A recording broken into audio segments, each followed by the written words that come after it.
Alors il y a toujours une grande majorité de partisans de Donald Trump qui sont extrêmement enthousiastes. Je vous l'ai dit, c'est une ambiance très familiale, beaucoup de ferveur, mais il y a quand même, on trouve quelques opposants dans la foule. Je me trouve maintenant avec Bryce, qui est un ancien chauffeur routier, qui, vous le voyez, a une couronne en référence au mouvement No Kings, pas de roi, pour dénoncer la montée de l'autoritarisme, selon eux, dans l'administration de Donald Trump. En tout cas, qu'il y a des élans d'autoritarisme. Thank you so much, Bryce. Merci Brice d'être avec nous aujourd'hui. Vous êtes venu de Chicago, pourquoi? Ça n'arrive pas très souvent. Je suis venu le voir de mes propres yeux et je voulais pouvoir dire à quel point c'est une époque ridicule de l'histoire américaine. J'espère que ça ne durera pas trop longtemps. Et pourquoi est-ce que c'est ridicule?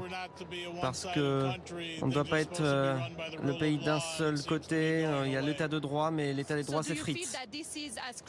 Ressentez-vous, comme disent les critiques, que c'est autoritaire? Oui. Oui. Les droits civiques sont violés partout. Et les gens sont traités de façon horrible. Et vous vous préoccupez par l'avenir? Oui, on a vécu beaucoup de choses, mais ce n'est pas bien. Vous n'allez pas être là au feu d'artifice? Non. Merci d'être avec nous.